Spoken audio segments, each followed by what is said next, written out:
আসসালামু আলাইকুম রহমতুল্লাহ। সম্মানিত দর্শক শ্রোতা, যেখান থেকে আজকে আমাদের অনুষ্ঠানটি দেখছেন, আপনাদের প্রতি আন্তরিক সালাম এবং অভিবাদন। আসসালামু আলাইকুম রহমতুল্লাহ। আজকে আপনারা যেখান থেকে ভিডিওটি দেখছেন, এটি হচ্ছে মানিকা মডেল একাডেমির ফেসবুক পেজ, এবং আপনাদের বিভিন্ন সময়ের বিভিন্ন প্রশ্নগুলো নিয়ে আমরা সবসময় আপনাদের সামনে হাজির হওয়ার চেষ্টা করি এবং আপনাদের প্রশ্নগুলোকে খুব সাবলীল এবং সুন্দরভাবে আপনাদের সামনে উপস্থাপনের চেষ্টা করি। তো সেই কেন্দ্রিক আজকে আমরা পুনরায় আবার চলে এসেছি মানিকা মডেল একাডেমির ক্যাম্পাসে, এবং আমাদের মাঝে আজকে উপস্থিত আছেন সম্মানিত মানিকা মডেল একাডেমির সম্মানিত প্রধান শিক্ষক এবং ব্যবস্থাপনা পরিচালক প্রধান জনাব মোবারকুল করিম হুজুর। আজকে আমরা আপনাদের বিভিন্ন প্রশ্নের উত্তরগুলো হুজুরের কাছ থেকে জানার চেষ্টা করব ইনশাআল্লাহ। তো আমরা চলে যাচ্ছি হুজুরের কাছে। আসসালামু আলাইকুম রহমতুল্লাহ। জি, ওয়ালাইকুম সালাম রহমতুল্লাহ বারাকাতুহু। কেমন আছেন? জি আলহামদুলিল্লাহ, ভালো আছি। জি হুজুর, বিভিন্ন সময় আমরা আসলে আমাদের অভিভাবক এবং সাধারণ মানুষের কাছ থেকে যে ধরনের প্রশ্নগুলোর সম্মুখীন হয়ে থাকি, আজকে সেই সম্পর্কিত প্রশ্নগুলোর উত্তর জানার জন্য আমরা আপনার কাছে হাজির হয়েছি। তো আজকে সেই সম্পর্কে আমাদের প্রধান যে প্রশ্নটি আছে সেটি হচ্ছে যে এই বছর তো মোটামুটি শেষ, তো আগামী বছর আসলে আপনাদের প্রতিষ্ঠান কেন্দ্রিক কী ধরনের পরিকল্পনা আপনারা হাতে নিয়েছেন, এবং সেখান থেকে আমাদের অভিভাবকরা এবং আমাদের পরবর্তী প্রজন্ম কীভাবে উপকৃত হতে পারে? জি, ধন্যবাদ জানাচ্ছি আপনাকে এবং দর্শক যারা কষ্ট করে আমাদের এই পেজ এবং ইউটিউব ফলো করছেন। অবশ্যই আপনারা আমাদের এই তথ্যগুলো দেখছেন। তো আমি সকলের উদ্দেশ্যেই বলছি যে আমরা তো 2025 সাল মোটামুটি শেষ হলো। 2026 সালকে কেন্দ্র করে আমাদের অনেকগুলো প্ল্যান আমরা হাতে নিয়েছি। ইতোমধ্যে আমরা ব্যানারের কার্যক্রম করতে দিয়েছি, সেটা আমরা খুব শীঘ্রই হাতে পেয়ে যাবো ইনশাআল্লাহ।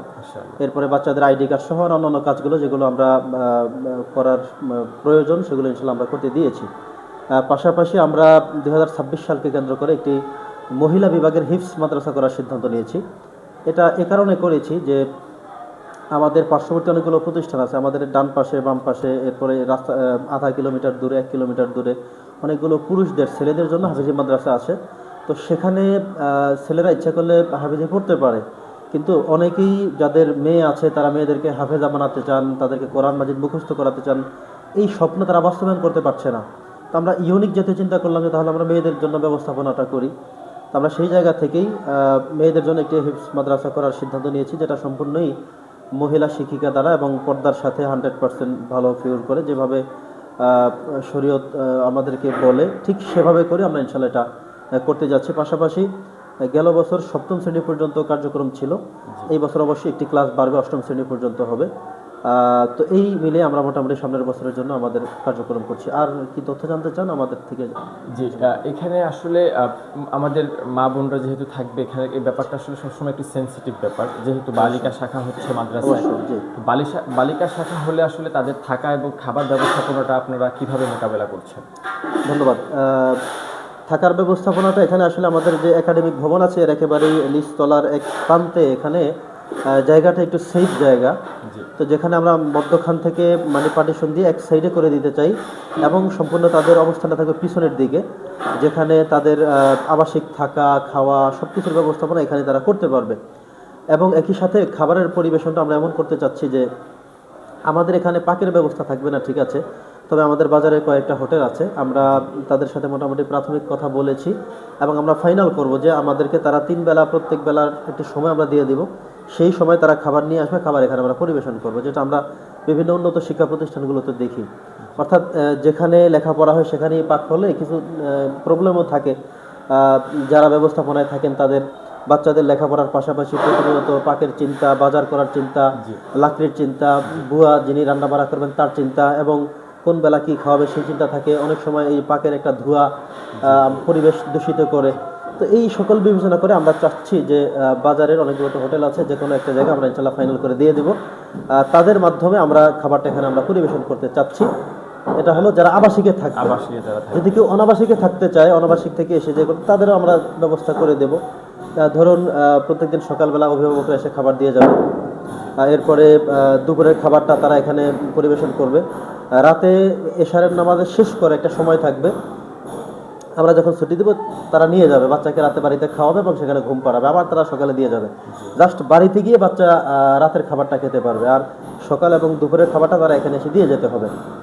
এই অনাবাসিক এবং আবাসিকের মধ্যে পার্থক্য থাকছে। আচ্ছা, এখানে আসলে যেহেতু আমাদের খাদ্য ব্যবস্থাপনার বিষয়টি চলে এসেছে, সেই কেন্দ্রিক আমাদের আরও একটি প্রশ্ন হচ্ছে যে আমাদের অভিভাবকদের বিভিন্ন সময় প্রশ্ন তারা কি, যেহেতু আমাদের ব্যাপারটা এর আগে আমরা অনলাইনে বিভিন্নভাবে দর্শকদেরকে জানিয়েছিলাম যে আমাদের এখানে একটি বালিকা শাখা হচ্ছে, তো ওনারা আমাদের কাছে জানতে চেয়েছেন যে সেক্ষেত্রে ওনাদের যে ব্যয়ের যে ব্যাপারটা বা প্রতিষ্ঠানের পেছনের যে ওনাদের যে আর্থিক ব্যাপারটা আসলে এটা কীভাবে কতটুকু হবে, বা এটা কি মধ্যবিত্তের নাগালের বাইরে থাকবে নাকি নাগালের ভেতরে থাকবে, এই ব্যাপারটা আসলে ওনারা আমাদের কাছ থেকে জানতে চেয়েছেন। জি, ধন্যবাদ, অত্যন্ত গুরুত্বপূর্ণ জিজ্ঞাসা। তো আমরা আসলে এক্ষেত্রে মানে সিদ্ধান্ত নিচ্ছি এরকম যে আধুনিক সিস্টেমে যে প্রতিষ্ঠানগুলো পড়ানো হয় আমরা তারই ধারাবাহিকতার একটা অংশ এখানে রাখতে চাচ্ছি। অর্থাৎ যারা হাফিজি পড়বে, হিফজ পড়বে, তারা শুধুমাত্র হিফজ পড়বে এই পর্যন্ত সীমাবদ্ধ না।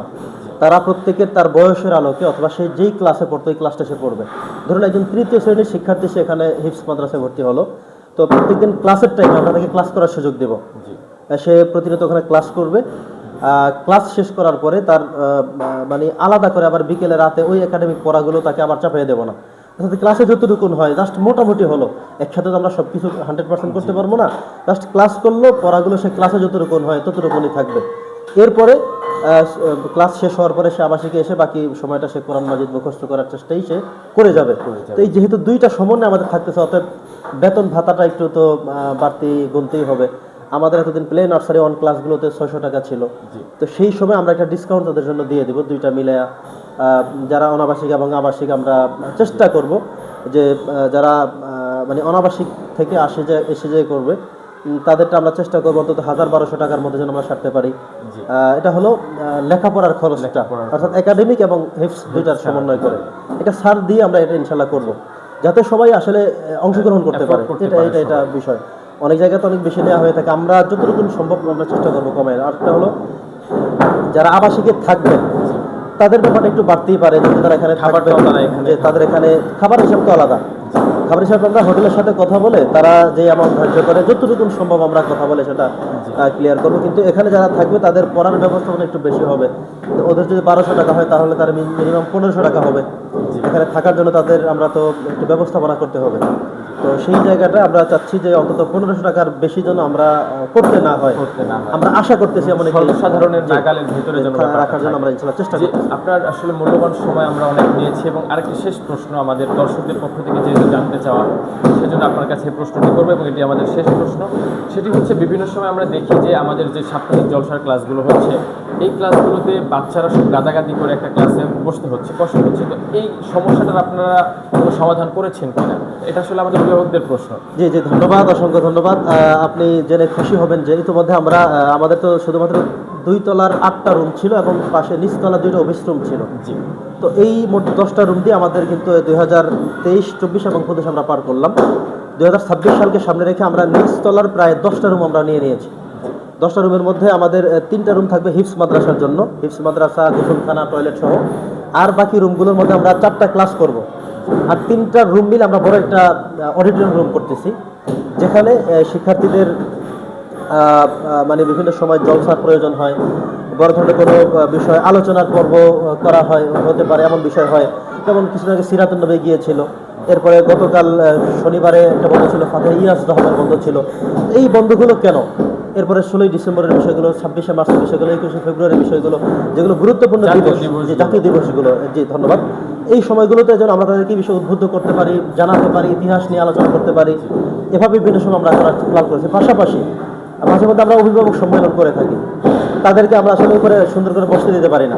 তো সেই অডিটোরিয়াম রুমে আমরা ইনশাআল্লাহ অভিভাবকদের বসতে দিতে পারবো, তারা সেখানে বসবে এবং সেখানে অনেক মানুষ একত্রিত করে আমরা বসাতে পারবো, বক্সে আলোচনা করতে পারবো, তাদেরকে শোনাতে পারবো, এই আশা আমরা সেখানে করতেছি। তো আপনাদের জানার বিষয়টা ইনশাআল্লাহ আমরা এবার করছি, আশা করি সমাধান ইনশাআল্লাহ এখানে রয়েছে। তাহলে আমাদের অভিভাবকরা নিশ্চয়ই এই প্রশ্নটির মানে এই সমস্যাদের সমাধানকে জেনে আনন্দিত হবে।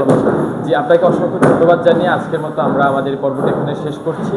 যে সম্মানিত দর্শক শ্রোতা, আপনারা মানিকা মডেল একাডেমির সাথে থাকবেন এবং আপনার এবং আপনাদের সন্তানদের সুস্বাস্থ্য কামনা করে আজকে আমরা এখানেই সমাপ্ত ঘোষণা করছি আজকের অনুষ্ঠান। আসসালামু আলাইকুম ওয়া রাহমাতুল্লাহি ওয়া বারাকাতুহু। জি, আসসালামু আলাইকুম ওয়া রাহমাতুল্লাহি ওয়া বারাকাতুহু। পরবর্তীতে আবারও কোনো ভিডিওতে আবারও কোনো জিজ্ঞাসা কোনো প্রশ্ন থাকলে আমরা ইনশাআল্লাহ আবারও একত্রিত হব।